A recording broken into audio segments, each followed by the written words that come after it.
Hey folks, we are back on the Sons of Attila dev server taking a look at the OH-58D. There are actually two of these being added, one for America and one for China, that are extremely similar, so I'm going to be kind of looking at both. First, let me show you where these are in the tech tree. The American one is down below the AH-6M. And as you can see here, it's currently at battle rating 10.3. Disclaimer that, this is the dev server. All of this could change at a moment's notice. And the Chinese one is over here down under the Gazelle. So that might actually give people a reason to research the Gazelle. In terms of weapons, that's the major difference. Let me show you the loadouts. So the American one here, we get the normal AIM-92s. We get the Hydras. We get two versions of the APKWS-2. These, I've got really conflicted opinions about these. When I do a full review of this helicopter, I'll go into more detail. They're essentially light laser-guided missiles with limited performance, but sometimes they really do better than you think they're gonna, so kind of interesting there. And you also get the AGM-114Ks, up to 4 Hellfire missiles.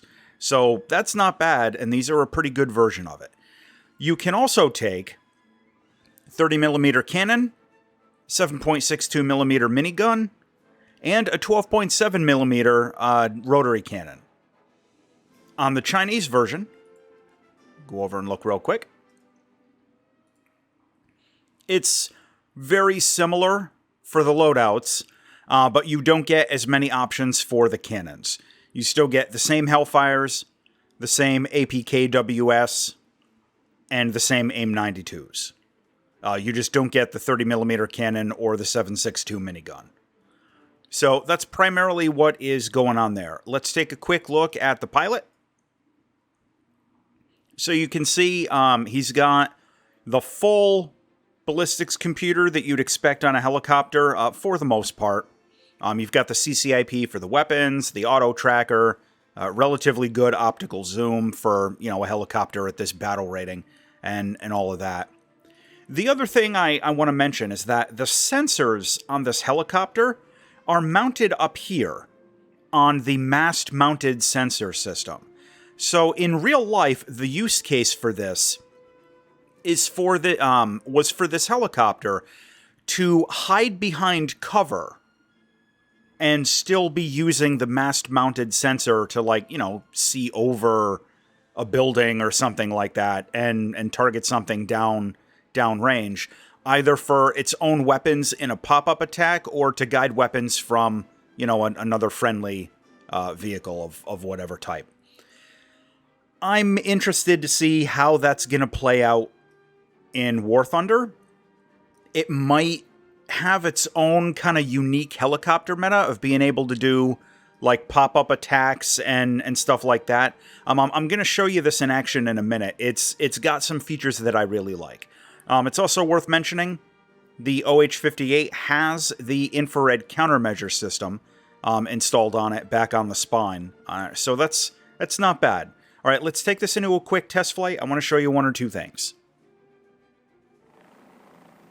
Okay, so we're into a test flight, and there's a couple of things I want to highlight for you. For a weapon load, I took the 30mm cannon and a pair of Hellfires. For the 30mm cannon, you don't currently get any ammo belt selection, and there's no indication as to what it's actually firing. So, I don't know, maybe when the patch goes live, we'll at least know what's on the ammo belt. But check out this recoil. I think this is pretty fun. Look at that. I love it. It's going to be a little bit of a learning curve to actually aim this thing and make accurate shots even in close, again, because of that recoil. But I love little attention to detail like that. Oh yeah, and the guns are smoking now. Oh, love it. That's a really good visual effect.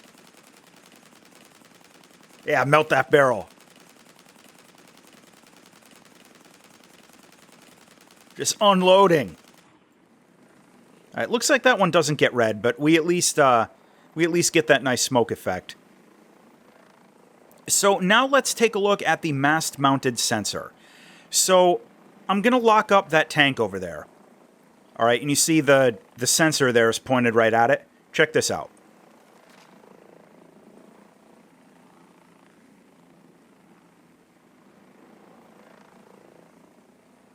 You can still keep a target selected with the mast-mounted sensor, even when you turn away from it. Now, there are limits, of course. Like you can see there, I've got it locked up. If I bank too far, it'll go out of the field of view. And even if I bank too far into it, let me turn this way. So you can see there, I still got it. If I bank too far into it, I'll lose the track because the gimbal for the mast-mounted sensor doesn't have, like an unlimited vertical limit. It won't turn like 90 degrees straight up. However, I think that that's going to add a lot of flexibility, to be able to attack a target and then turn away from it, to start flying in a different direction or go into cover or whatever. So, interesting to see how that's going to play out. I suspect it's going to be pretty damn useful. And of course, it's also got thermal sights with an auto tracker and all that good stuff. And it's got some countermeasures. Not a lot of them, but they're there. Those new flares look pretty cool. All right, let's try and take this thing out into a match. Okay, we're spawned in with a load of Hellfires. And I noticed a couple of things. Because I've played a few matches. It's actually been really difficult today to get footage off the dev server because these matches are full of bots and they're ending before I can do what I'm trying to do here. The optical zoom on the sensor is not as strong as I expected it to be, having looked at it, in the hangar. So that's kind of a thing. The other problem that I've run into is that I don't think the targeting view, the camera that we're in right now, I don't think that this is actually point of viewed to the sensor mast. Like if the way I'm explaining that makes sense. I don't think that this is actually looking out from the sensor mast. I think we're looking out from the nose of the helicopter. Yeah, that's going to be a crap shot. Which kind of defeats the point. And it's kind of a minor detail, right? The whole point of having that sensor mast up on top of the rotor disc is so that you can hide behind stuff and still designate your targets. Now, I'm able to keep my target designation, like, flying sideways and all that good stuff, as I demonstrated in the test flight. But it feels like the point of view on the targeting camera is lower. It's out of the nose of the cockpit. I could be wrong about that. It might be perception bias. I've asked the Snail for some clarification on that feedback. We'll see if they get back to me with anything, but for right now, I'm just going to try and play this out. I got a kill.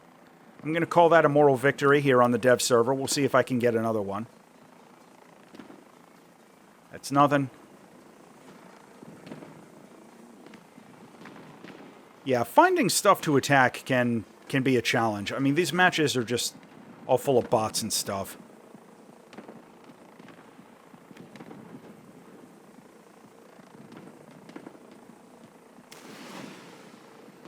Oh, Nope, nothing. Alright, well, I'm out. But I at least got one kill. And let me see if I can, before I quit out of this, let me see if I can kind of demonstrate what I'm talking about here. Let me pop into a quick hover. So if I climb up a little bit, the sensor mast should be, like, at ground level. You see where my circular reticle is? My sensor mast should be at ground level to, like, see around the side of that. But it's not. Like, the elevation of it seems a little bit lower. Like, it feels like I should be up here rather than down here, if that makes sense. So that's going to kind of defeat the whole point of this, if it can't hide behind cover and still target things with the sensor mast. So we'll see what happens when it goes live.